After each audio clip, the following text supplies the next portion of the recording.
pendapat Gus soal penyelesaian banyak masalah kejahatan kemanusiaan di negara kita ini harusnya ke arah mana, Gus? Ya. Saya pikir tahun 65 itu tahun yang sangat penting dalam sejarah keindonesiaan kita. Dan menurut saya secara pribadi, selain bahwa kita memang masih menghadapi banyak sekali persoalan yang harus diselesaikan, kita tetap harus bersyukur karena mengalami itu pada usia Indonesia yang masih sangat muda. 20 tahun.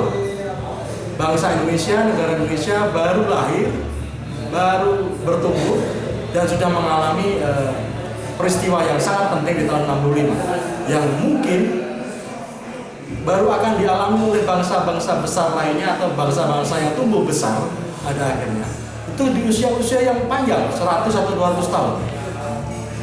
Mengapa itu terjadi? Saya pikir karena ada kekhawatiran yang sifatnya dunia terhadap bangsa yang baru lahir ini.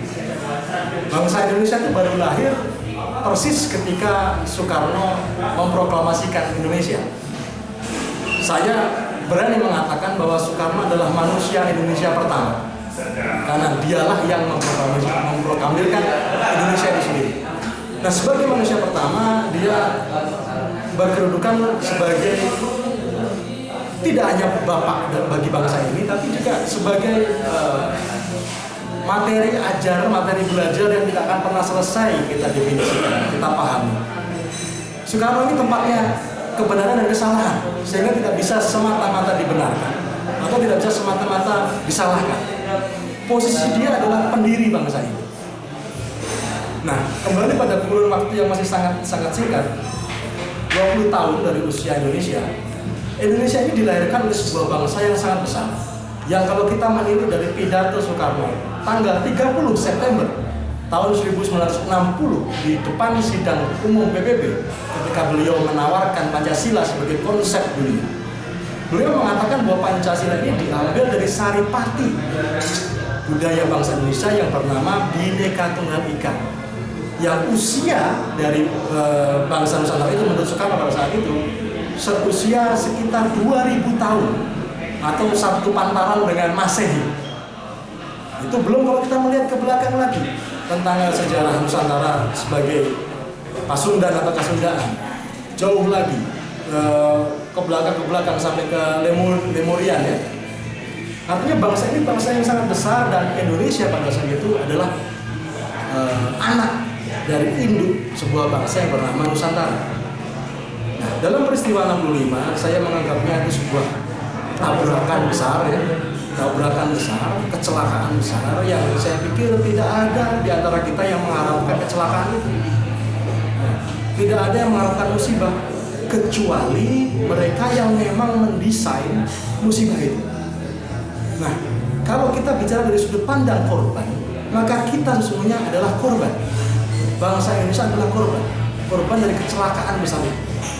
Dan ini menimbulkan luka sejarah yang sangat panjang, yang kalau kita akan terus-menerus saling menyalahkan, kita justru diskreditasi. Seharusnya yang kita lakukan adalah menyembuhkan satu sama lain. Ini ada luka.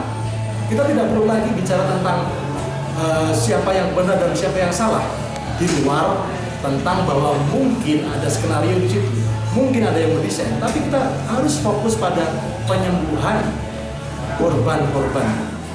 Kita harus fokus pada penyembuhan luka-luka ini, sehingga luka itu tidak semakin tahun semakin besar, sehingga luka ini cepat kita ambil tindakan medis gitu ya, sehingga bisa kita lokalisir, tidak semakin menjalar kemana-mana. Yang kalau kita biarkan terus-menerus, pada akhirnya mungkin akan menjadi kanker, mungkin akan menjadi luka yang jauh lebih besar, yang pada akhirnya justru mengharuskan kita memotong bagian-bagian dari tubuh kita yang pada saat terjadinya kecelakaan sejarah itu sesungguhnya lukanya tidak sebesar sekarang. Jadi terutama para negarawan di bangsa Indonesia ini harus mengambil langkah tegas bahwa kita sepanjang tahun dari 65 sampai sekarang belum mengambil tindakan yang tepat untuk menyembuhkan luka-luka ini. Kalaupun permintaan maaf dianggap sebagai salah satu ikhtiar untuk menyembuhkan luka ini, saya pikir kita perlu untuk menempuhnya. Ya. Jangan menambah korban lagi, jangan memperbesar luka lagi. Benar ada kecelakaan, benar ada musibah, dan mungkin ada yang mendesain. Tapi itu persoalan lain yang bisa diselesaikan dengan sudut pandang penyelesaian yang lain. Tapi tentang luka, tentang korban, tentang bagaimana kita harus menyembuhkan diri sebagai satu anak bangsa yang sama yang bernama Indonesia, itu perlu langkah tegas sekali. Kalau kita tidak bisa berharap pada negara, tidak bisa berharap pada pemerintah, maka kita sendiri sebagai anak-anak bangsa Indonesia harus mengambil langkah yang cepat, yang progresif, yang tidak terus-menerus membiarkan luka itu besar dan pada akhirnya akan justru memotong-motong bagian tubuh kita yang tadinya tidak terluka menjadi luka berikutnya. Kita kalau melihat pemetaannya, kita petakan apa yang harus dilakukan negara, apa yang harus dilakukan organisasi-organisasi kemasyarakatan, apa yang harus dilakukan oleh cendekiawan, aktivis, seniman, budayawan, apa yang harus dilakukan oleh anak bangsa ini untuk proses penyembuhan itu. Bahwa mengumpulkan kemudian mengajak rekonsiliasi, mengajak bincang bersama para tokoh maupun saksi-saksi sejarah itu memang sangat penting. Tapi itu bukan satu-satunya jalan. Ya. Kita perlu juga generasi yang sekarang dipertemukan, generasi yang berjarak dari peristiwa 65 itu supaya bisa memandang lebih jernih keadaan itu.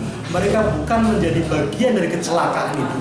Mereka mungkin korban dalam definisi lain ya, mungkin leluhurnya, mungkin orang tuanya, mungkin keluarganya menjadi bagian dari korban. Tapi mereka bukan korban dalam makna yang sesungguhnya. Mereka adalah keluarga korban. Maka kita harus pisahkan antara korban dan keluarga korban. Keluarga korban diharapkan keadaan ragawinya tentu saja tidak mengalami luka. Keadaan rohaninya kita berharap bisa berpikir lebih jernih, bisa merasa lebih bening lagi, dan kemudian mengambil langkah yang tepat untuk menyembuhkan korban-korban itu. Jangan kemudian keluarga korban justru menjadi korban berikutnya. Jangan kemudian diseret-seret masuk menjadi definisi korban. Ya. Mereka berjarak secara ruang maupun waktu. Mereka keluarga korban. Nah, rekonsiliasi di antara keluarga korban ini pun sangat penting dipertemukan untuk mengambil, sekali lagi seperti yang saya sampaikan, mengambil langkah-langkah penyembuhan terhadap luka ini supaya tidak semakin melebar ke wilayah-wilayah yang seharusnya tidak terluka atau pada awalnya.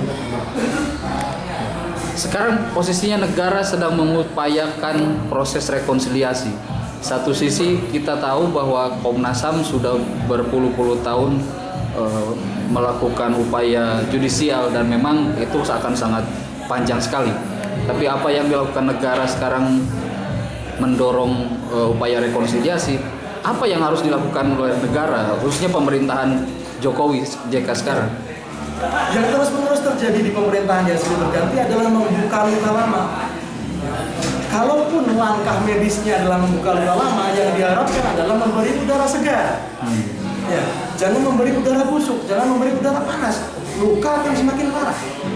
Kalau pemerintah tidak bisa memastikan akan bisa memberikan udara segar, jangan buka luka lama. Luka harus ditutup. Itu langkah yang paling logis. Ya. Luka harus ditutup, harus mendapatkan penanganan atau mendapatkan tindakan yang tertutup juga. Ketika luka itu dibuka dan tidak ada yang bisa memberikan udara segar, justru semakin parah. Kalau sekarang melihat konstelasi politiknya katakanlah agak runyam sepertinya, ada pro kontranya agak kencang.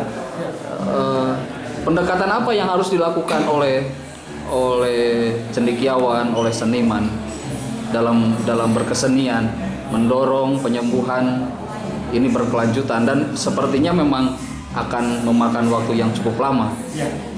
Indonesia adalah bentuk yang bagaimanapun secara negara, secara pemerintah itu sangat mungkin berubah-ubah, dan pada zaman Soekarno pun sempat berubah menjadi serikat ya. Tapi ada satu hal yang tidak akan pernah bisa berubah, yaitu Indonesia itu sendiri. Bentuknya bisa apapun, tapi Indonesia itu sendiri tidak akan pernah berubah. Indonesia itu sendiri sudah harga mati.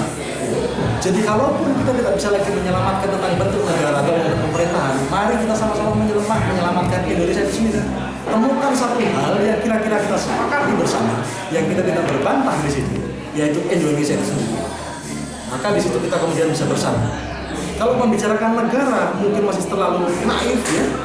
Negara dan bentuk-bentuknya terlalu naif, pemerintahan terlalu naif. Masih ada satu lagi yang bisa menyelamatkan kita, yaitu kebangsaan kita, bangsa Indonesia. Maka kita harus bertemu, berkumpul, berjumpa, berbicara bukan sebagai negara, bukan sebagai warga negara, tapi sebagai bangsa, sebagai anak bangsa. Di situ tentu saja tidak ada lagi kekuasaan, tidak ada lagi gelar, tidak ada lagi jabatan, karena kita sama-sama dilahirkan sebagai anak bangsa Indonesia yang derajatnya sama, yang sama-sama memikirkan jauh ke depan bagaimana nasib bangsa ini. Karena negara bisa berubah, negara bisa berhenti, tapi bangsa tidak selayaknya hancur dan sirna. Terakhir Gus, saya ingin pendapat Gus tentang fatwa cinta seorang sufi untuk mengajak semua pihak duduk bersama, berdamai dengan masa lalu, melakukan kerja-kerja kebudayaan jangka panjang. Karena republik ini kan milik orang-orang yang hidup sekarang dan masa depan. Saya ingin fatwanya dari... Pengalaman adalah guru yang terbaik. Induk dari pengalaman adalah perjalanan. Dan kita sudah menempuh perjalanan sejauh ini. Maka apapun yang kita terima sebagai pengalaman itu adalah guru yang terbaik. Dari situlah kita bisa belajar untuk menjadi semakin dewasa, menjadi semakin mengerti tentang makna kehidupan, dan seharusnya itu semakin mempersatukan kita sebagai bangsa Indonesia. Terima kasih Gus.